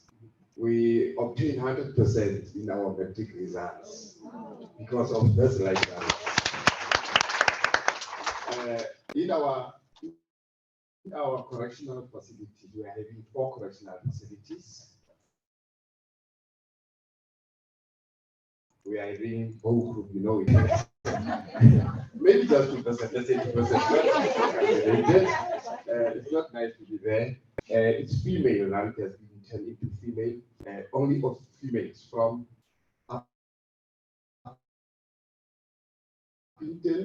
females from, that means the females who are incarcerated in the Northern Cape are all at Kimberley. So at that class where Mr. Tungwani is, he's an educator. So in correctional services, what we do, we don't just take librarians, we empower everyone, especially the educators, the language teachers.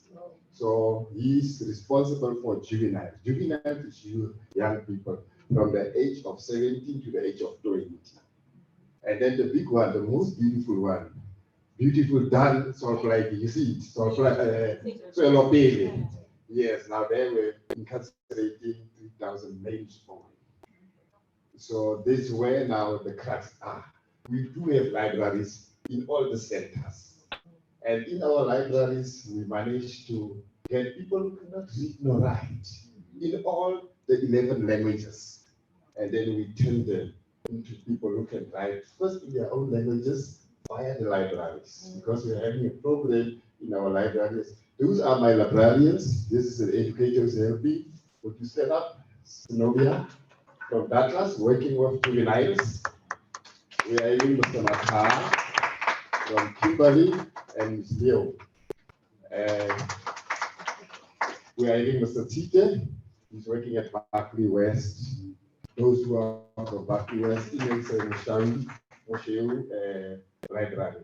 So our aim, most important work is to take libraries to the core. And we have done that. Ask me how.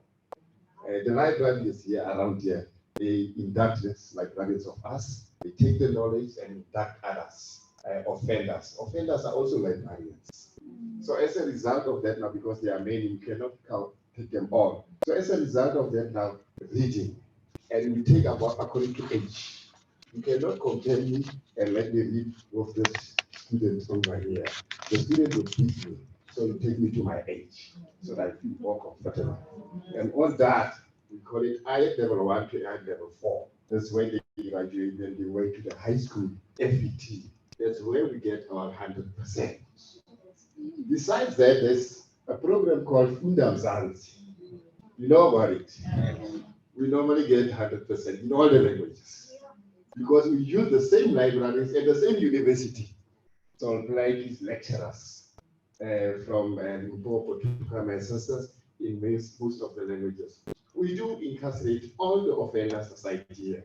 Even this university, we managed to establish 2 book clubs in 2019. 2020, they managed to get 12 trophies. Last year, they beat us.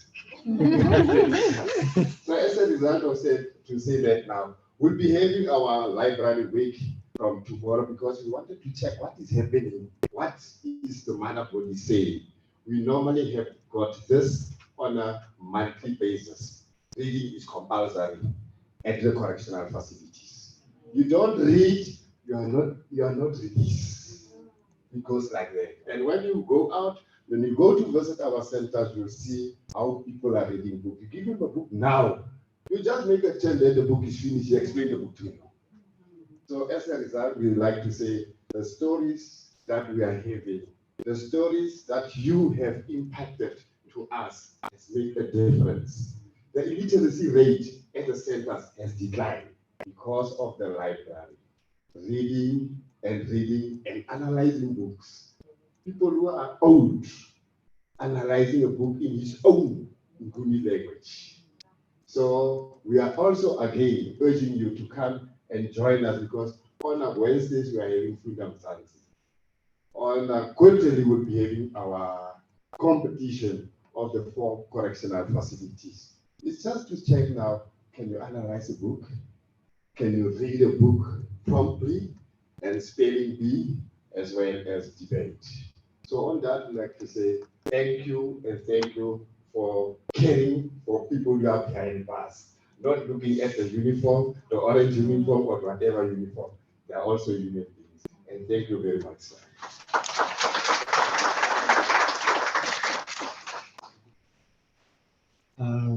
Thank you very much for sharing your story.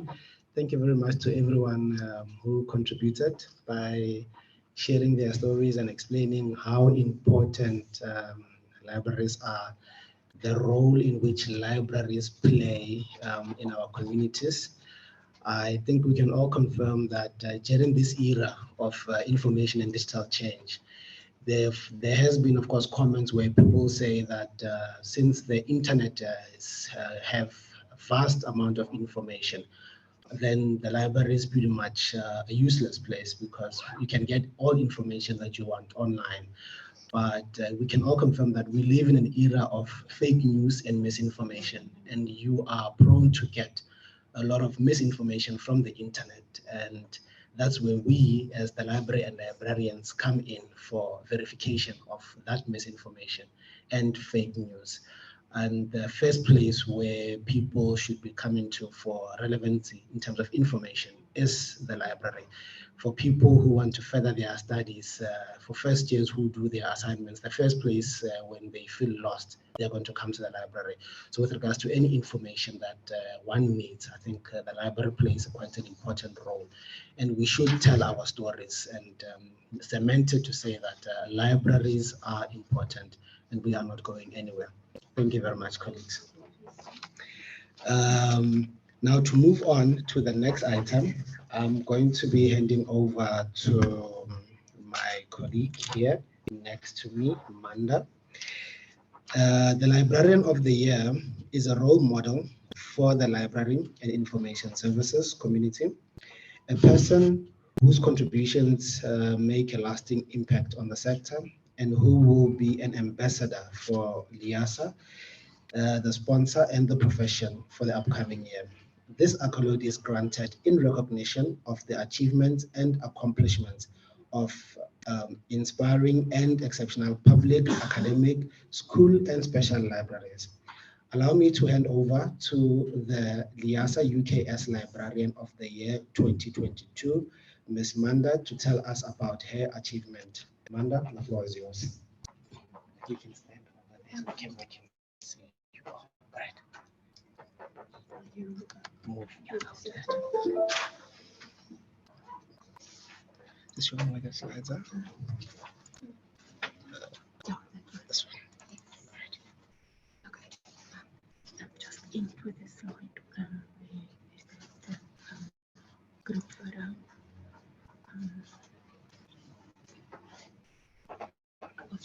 I'll show you where to stop. Thank you very much, Kagiso. I actually, you can go back to the slide. It was a great honor for me to receive the LIASA LIBRarian Award last year at conference. I never thought it would happen to me. And I must thank my colleague Bernice for nominating me for the award. I'm quickly going to tell you my story. I'm going to just make it quick because the time is short. So you can just go to the next slide. My library journey actually started more than 40 years ago while I was still a little girl.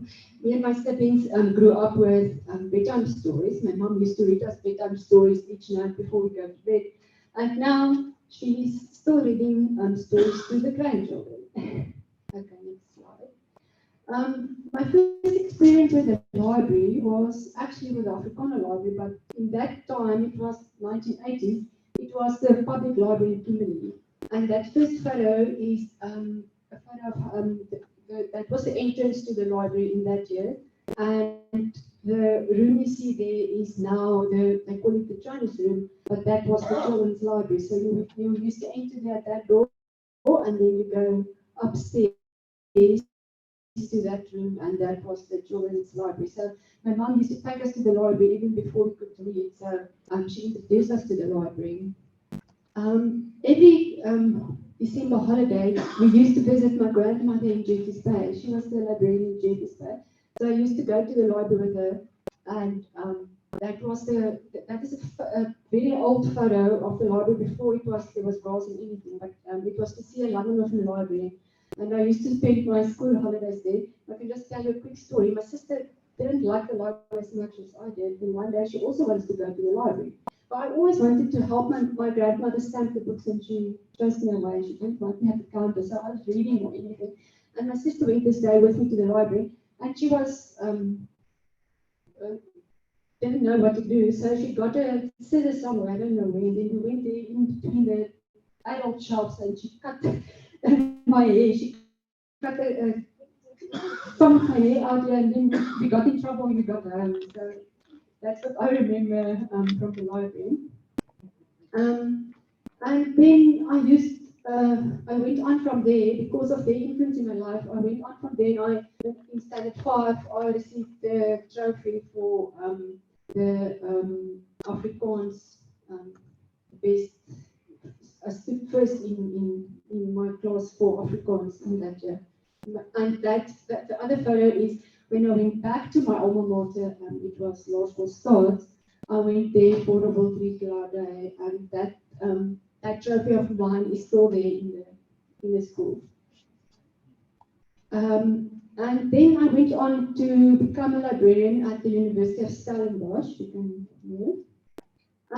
My professional journey started with my lecturers at the University of Stellenbosch. Mrs. Marina Leroux, she taught us children's literature, and that is where I fell in love with children's literature. And I think that was one of the little seed that was planted. So I started the Imagination of Reading Club at Beaconsfield Library in 2007, I think. And the Reading Club went on to be on SABC on International Literacy Day in 2019. And Professor van der Walt taught us the importance of a professional body. And I joined the professional body while I was still at university, and today I'm a proud professional librarian of LIASA. My LIASA journey actually started while I was still working in Kakamas. I came to LIASA Northern Cape meeting in 2010 in Kimberley. The top photo is Flippy van der Walt. He's one of the managers in City of Cape Town Libraries. The left photo is Ujala Satko and Rachel Mori, who's two of our previous presidents. They came to that meeting, and I was just inspired by that, their presentations, and I was elected LIASA Northern Cape chair. And then I attended my first conference in East London. You can move, I think. Yeah. And then at the first conference, the LIASA Northern Cape branch received the Most Improved Branch Award.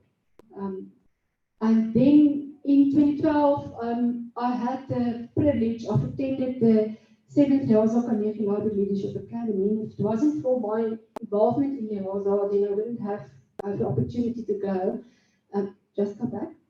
And at that academy, I really learned the importance of teamwork. That is what that little icon there stands for teamwork. And the photo there is me and my teammates. We were divided in teams, and we had to do projects together and everything.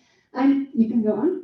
And then I injured my foot, and my teammates were so accommodating to me, so they came up to my room each night when we had to work. So we worked in my room for our presentations, and at that academy, I did my very first presentation. So that's where I learned to do presentations. And that is, I injured my foot and I had to go to hospital. I got an operation, and Shanita Brown became a lifelong friend because she helped me when I injured my foot, and she helped me every day for the next week. And today we serve together on the National Committee of PACLIC, that is the Public and Community Libraries Interest Group. And I can't mention my journey without the LIASA office staff. Kagiso here was working in the LIASA office for many years, and we called him many times, and he assisted. That photo was taken at, I think, the conference in Cape Town, I'm not sure. And that is the photo of the LIASA office, and Anne-Marie and help me. I can't remember. What was her name? I'll remember just now. Yeah, but the LIASA office staff play a big role in the association. You can go on. And then also the EXCO, the Northern Cape Branch Executive Committee members, the EXCO and the Representative Council. That was my first Northern Cape PC. And the photo left is at conference, they'll be working through night EXCO. And that top photo was one Library Week launch, and it was a face-to-face launch in Cape Town. So we had to go do a visit at the site where we did the launch. That's some of my EXCO members. And there's also just on top, there's also in Afrikaner Library, there's some of these sites that was part of our BC members. And the left one was, I think, in Kuruman or somewhere. And the bottom one was also a Rep Council meeting that we have leadership weekend in Pretoria, and that was also EXCO photo on the right there. And then my library staff I worked with, I started my first job in Western Cape. I was a regional librarian in Western Cape. That top right photo was my first staff team I had. And then I moved on to Kakamas Library. So I was still young that time, so I climbed on the wall and took a photo. And then that we did it was the Soccer World Cup, so we did a display of the soccer. And then I moved to Kimberley, the left photo at Bigginsford Library. You can move on. And that is just my current staff at Bigginsford Library, and we like to have fun at the library. And I want to thank my staff for always being there for me and encouraging me. And if it wasn't for the staff, then I wouldn't have come where I were, and my friends and my colleagues. And what story do your library tell? And what Denise said and what they said and the other speakers, do your library tell a story of staff that just sit at the counter waiting for the day to get by? Or do your library tell a story of staff that's friendly and encouraging and making a space for the people to come back to your library? If I look back on my grandmother's library in Jeffreys Bay, it was a place where I wanted to go back to again and again. So you must tell a story and make it comfortable for the people and relaxing so that they want to come back to your library again and again. Thank you.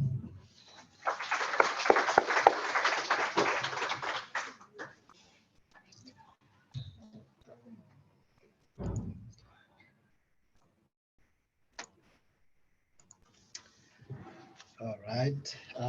Thank you very much to our Librarian of the Year 2022, as well as the LIASA Northern Cape Branch Chairperson, Manda, for sharing us her journey with regards to how she became a librarian, where she started and where she is right now, and also sharing a story of how important the library is.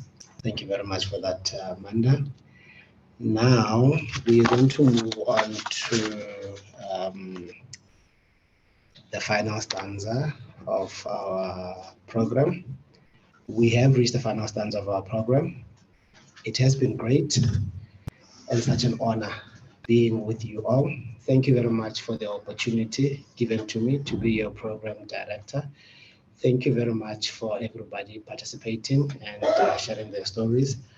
I am now going to hand over to the LIASA Northern Cape Secretary, Ms. Bernice, to do the vote of thanks. Thank you, Professor. Again, good morning, colleagues. And on behalf of the committee, I would like to apologize for running late. We had technical difficulties this morning, so I know some of you have put that to work. Then I want to start off with a quote from Saint Ambrose, who lived centuries ago. I like to go back in history. It's my line of work. No duty is more urgent than that of returning offense. So, colleagues, I am delighted to have been given a pleasant duty of delivering the vote of thanks. On behalf of the branch executive committee, I would first like to thank the volunteers at STU. Colleagues, thank you for setting up the venue, and Kahiso for the ICTs. Without you, this wouldn't have been possible. Colleagues, it just shows you that you take LIASA serious and you take your profession serious. Thank you for your input. And then I want to give a special thanks to the director, Dr. Lisa in the audience, Dr. Sabelo Chizina, the director from the SU Library.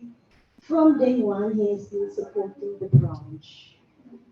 Director, thank you very much for that. We appreciate it. And also for always assisting us with the venue.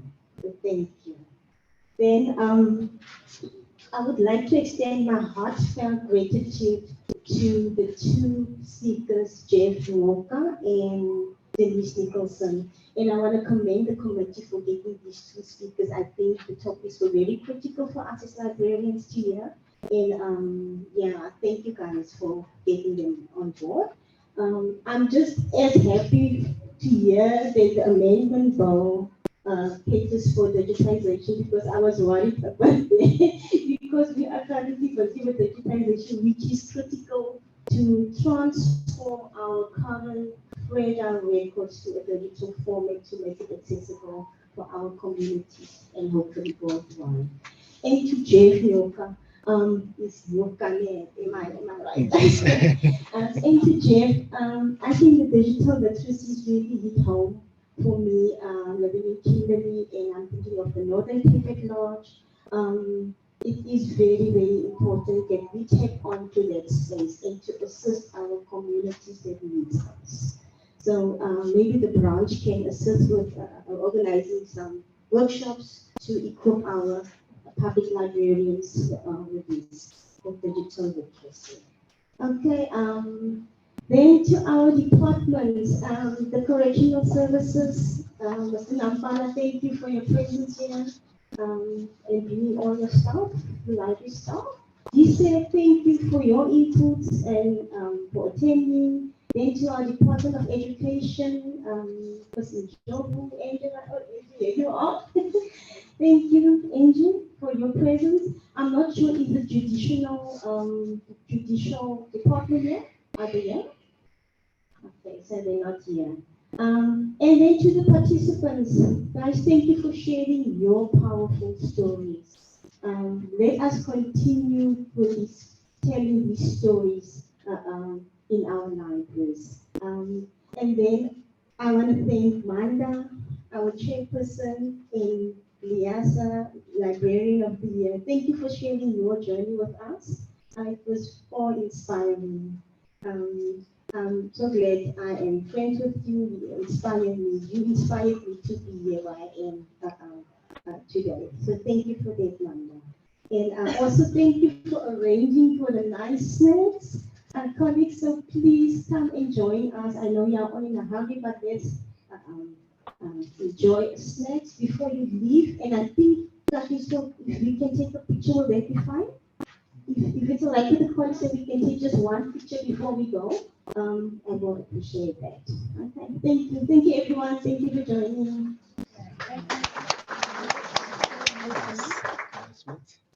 I just want to make a quick announcement. At the conference, there was a workshop, and the public librarians wanted cataloging, because they wanted to all the cataloging in the country to be what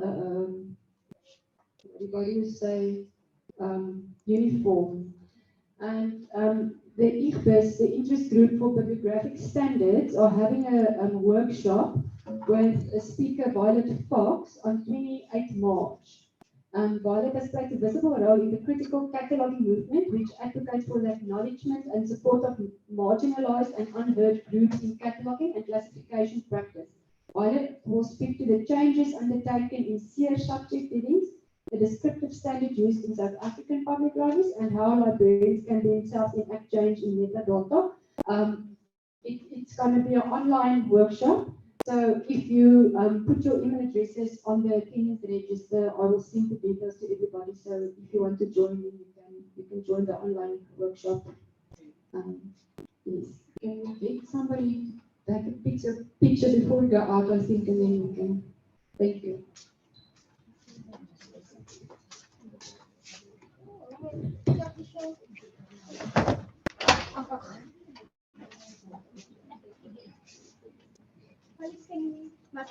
How are you going to do it? I don't know how you're going to do it. I think can't we stand next? Yeah. In a group. Can we stand in a group? Maybe here or somewhere. Yeah. Yeah.